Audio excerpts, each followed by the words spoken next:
Estamos hablando de martilleros y corredores públicos, específicamente más corredor público porque el martillero es el que se encarga de las subastas judiciales o extrajudiciales, ¿no es cierto? Y el corredor es el que se encarga de la intermediación entre comprador, vendedor, locador, locatario, etc. Uno de los puntos que estos profesionales tienen que tener en cuenta, y muchos por supuesto lo tienen en cuenta, es que su tarea profesional es potenciar lo que están vendiendo dentro de un marco legal, ¿correcto? Entonces, las distintas formas en que se ofrece a la venta o al alquiler una unidad, en este caso en propiedad horizontal, puede marcar las diferencias entre un corredor público y otro. ¿Cuáles son los problemas que habitualmente se presentan en estos casos y que han dado lugar a demandas judiciales también en contra de los matriculados? Por ejemplo, antes de comenzar la operación del alquiler que están buscando o del alquiler que se está ofreciendo, el martillero, el corredor público, tiene que tener a la vista mínimamente el reglamento de propiedad que rige al edificio.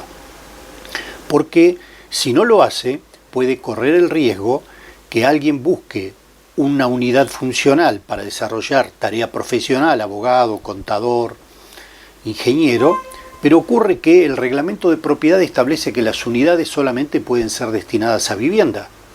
Y en este caso, si el corredor público concreta esa operación, el locatario ingresa a la unidad, instala su estudio y luego el consorcio de propietarios le intima a que retrotraiga la situación porque está violando el reglamento, puede ocurrir, como ya existen precedentes jurisprudenciales, que este locatario deba abandonar la unidad y puede demandar por daños y perjuicios al corredor que no lo asesoró debidamente y lo comprometió en un alquiler que no era viable desde el punto de vista del reglamento de propiedad. Está claro. Ahora, doctor, ¿existen reglamentos de propiedad que incluso limitan la posibilidad de uso que se le puede dar a un local en términos, por ejemplo, de rubros? Correctamente. Bueno, ese es otro tema que explica que también el martillero corredor público, ya sea como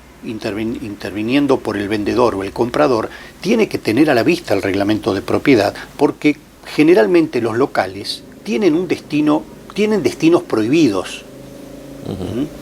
Por ejemplo, casas de remate, por ejemplo, laboratorios de análisis clínicos, funerarias, pinturerías, por ejemplo, por el riesgo que genera una pinturería en un edificio, por la combustibilidad de los elementos con los cuales trabaja, o por el descrédito, entre comillas, que puede producir tener una casa de sepelios en un local de planta baja en el edificio, ¿correcto? Está claro. Entonces, el corredor público tiene que tener a la vista esto para explicarle al cliente, que es el vendedor, qué rubros no puede comprometer en que funcionen allí, y explicarle al locatario que el rubro que está buscando está prohibido o no está prohibido en el reglamento de propiedad, porque si avanzan una operación de este tipo y sucede lo mismo que comentamos con el estudio profesional, cuando en realidad el reglamento dice que las unidades tienen que ser destinadas a vivienda,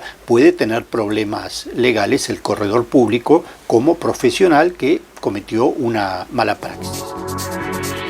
También el reglamento de propiedad, teniéndolo a la vista el corredor público, puede ser un elemento favorable para la venta. ¿Cuándo? Cuando, por ejemplo, el corredor público analizó el reglamento y encontró que había una cláusula que eximía a los locales de pagar expensas o limitar el pago de expensas de los locales.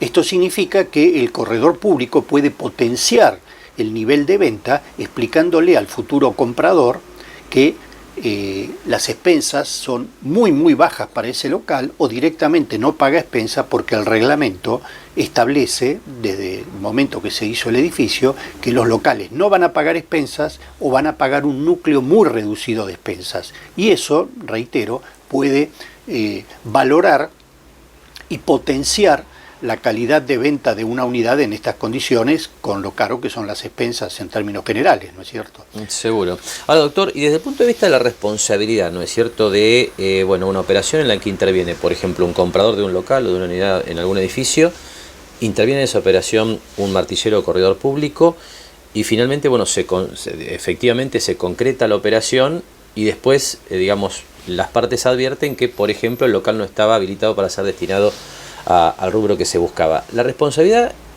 ¿hasta dónde está sobre el martillero o corredor público y hasta dónde sobre el comprador, que tal vez debió haber leído también el reglamento, ¿no?